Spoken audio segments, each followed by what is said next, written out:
Well, it's a beautiful night in western Colorado. The puppies are eating out on the lanai next to the dead plant. We have an amazing view. Osa's trying to keep the puppies from nursing. She's running away from them and she's growling at them. This is a hard time for the puppies because they just want to nurse. They're really not hungry. They just ate, but they just want to be with mommy. So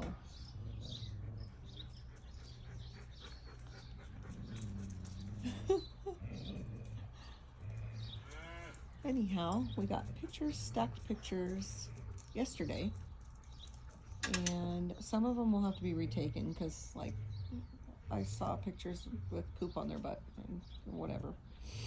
So we'll have to redo some of them, but for the most part, these puppies look really pretty darn good. They've got great personalities and great attitudes. I'm very pleased with that. And they're very healthy. We've got some problem with their stools being a little bit too mushy, and I'm not sure what is causing that. They're going to see Maisie. They just realized that she was sitting on the step over there. So they're all racing over there. Rose is going to take a toy and play with them. Poor Osa. She's like, get away, get away.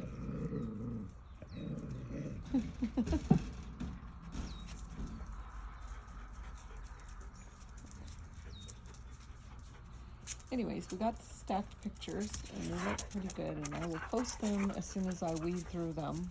I have to take out all the ones that are just ridiculous and I wasn't paying attention to their feed placement or whatever. But they're not amazing stacked pictures, but they're good enough for me to judge some, bodies. And I can see their movements here. So as soon as I'm done sorting those all out and getting them on some kind of a app for putting them together so that I can look at them side by side, then I will be letting my puppy buyers know which ones are not in the running for staying with High Mesa standards, and then they can have a better idea of which ones I'm definitely not going to pick. And there will be a few probably that are still in contending, but for the most part, I will know within probably 2 or 3 puppies of the ones that are candidates. I've decided that it's kind of a hard call, but it hasn't seemed to work out for me to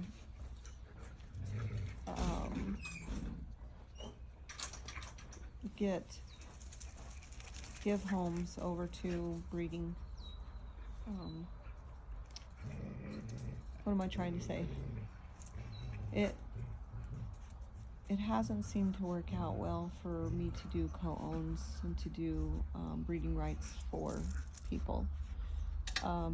It doesn't seem to matter how hard I dig. I don't find out everything about every person that I consider a breeding home, a good breeding home, and then sometimes I find out later that I wouldn't have probably considered them as a breeding home, or they're not following through with their contractual things that they've contracted me with or contracted through me. And so I've made the hard decision that I'm not going to allow breeding rights anymore for my puppies. In order for me to allow that from now on, it would have to be somebody who I know very closely, and I've done a lot of research on them, and I mean a lot of research. It can't just be like me checking on their because I just feel like I don't have the time and the wherewithal and the resources to find out everything I need to know about the people that want to breed these dogs. And I'm not saying this to say that I'm great and that nobody can breed poodles besides me. I'm not saying that at all. I do know a lot of really wonderful breeders.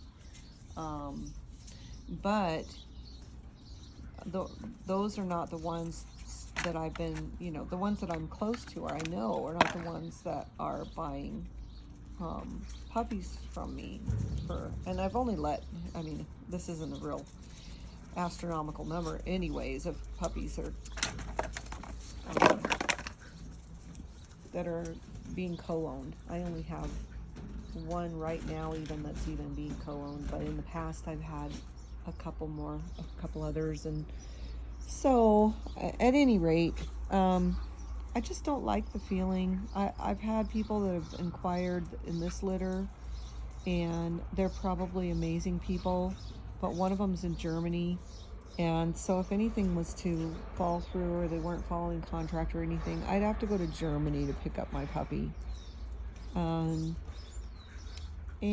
I don't really know how to make up, or maybe I should say I'm not going to do it until I've made up a contract that really works for everything that I'm having issues with. Like,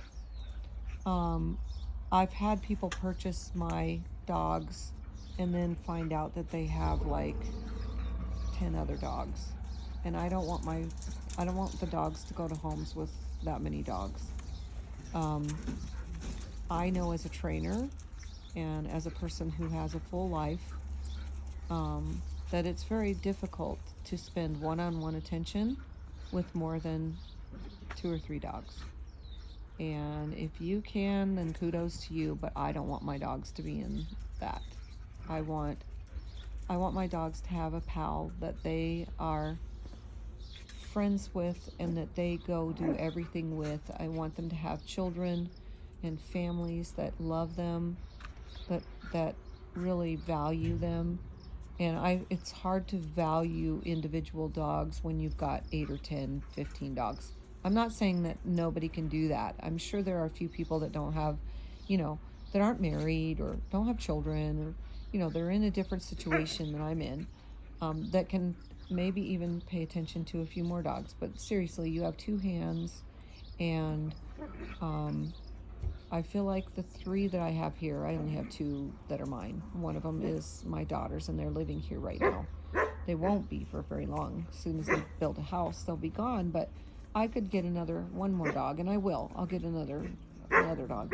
But 3 is my limit. I just don't feel like I can really pay well attention to, and I'm grooming them myself, and the money that's involved with them too, and showing them.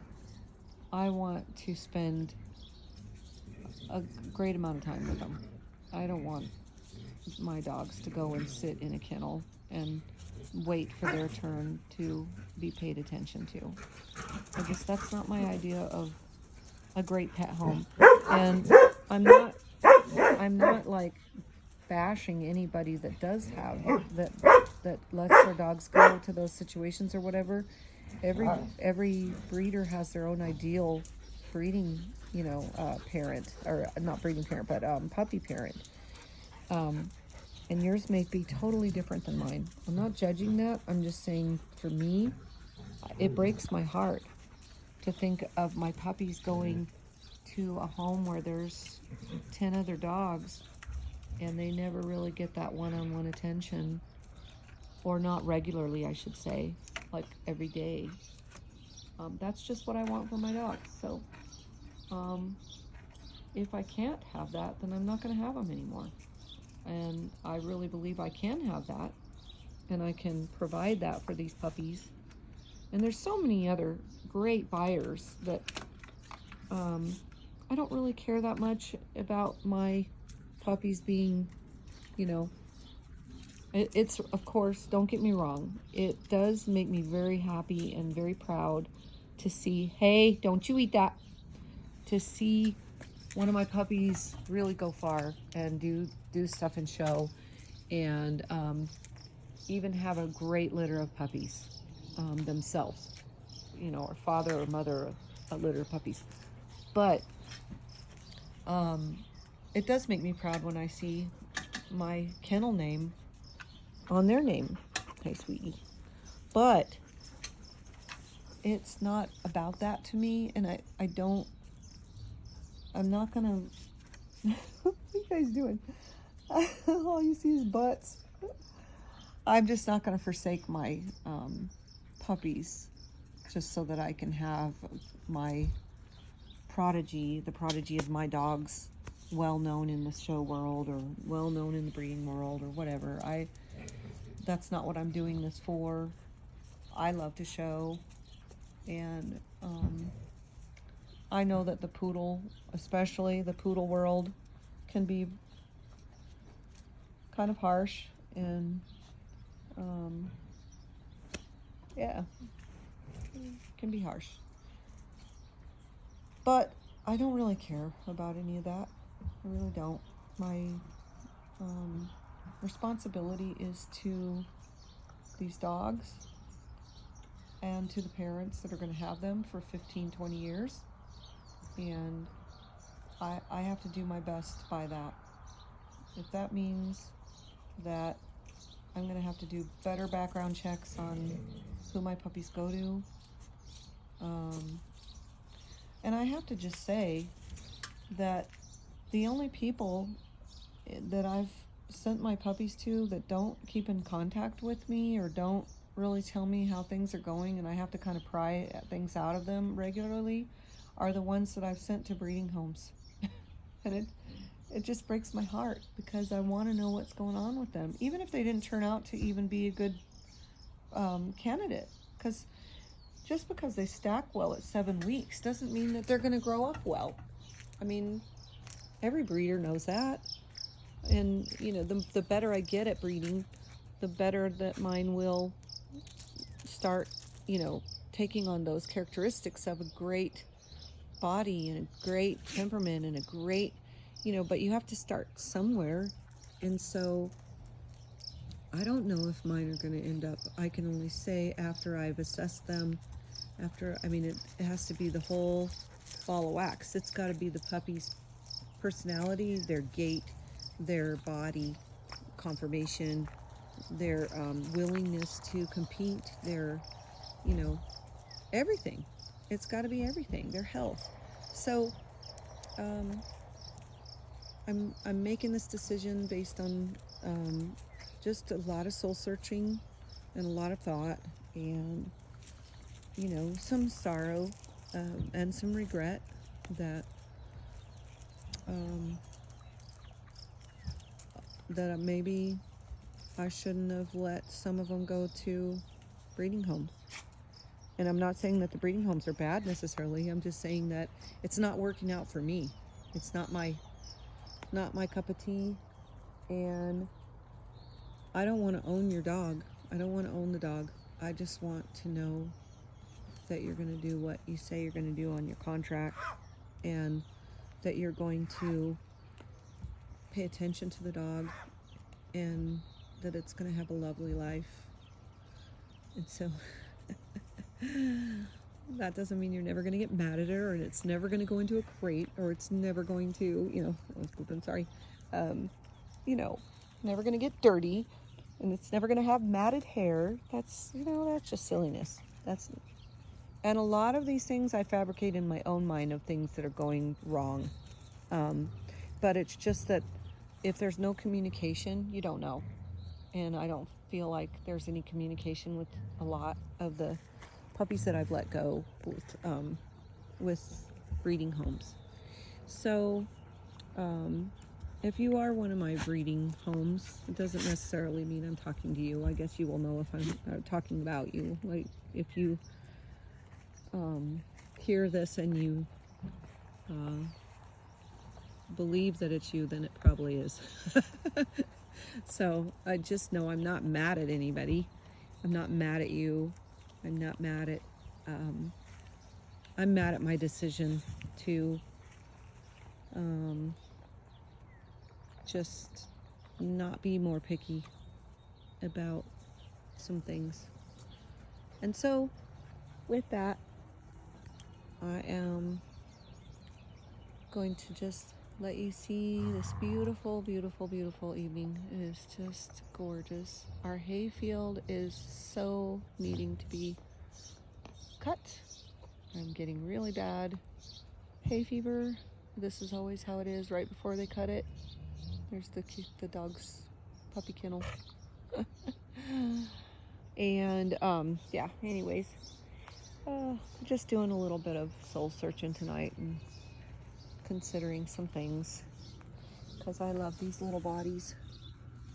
They're my loves and my pride and my joy.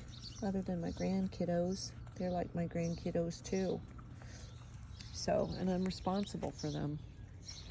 So, what are you doing, Osa? I thought you weren't going to feed them anymore. You said you weren't. They got to get wormed tomorrow, and hopefully I have enough time, because I've got a huge day tomorrow, but we need to get that in. So I'm going to sign off. Thank you for popping in here with me and enjoying watching the puppies play. They're really getting big all of a sudden. And be looking for the stacked pictures coming up. I will post them on my YouTube channel. I will post them on Instagram, on Facebook, and all of this is High Mesa Standards. HighMesaStandards.com, High Mesa Standards on Instagram, High Mesa Standards on Facebook. I don't have a TikTok, so it won't be that. And YouTube, High Mesa Standards. So if you want to see more of this, what are you doing? Then make sure you subscribe and just follow my puppies on Facebook, or ask questions, or comment if you want, and I'll get back to you as soon as I see the comments. Blessings.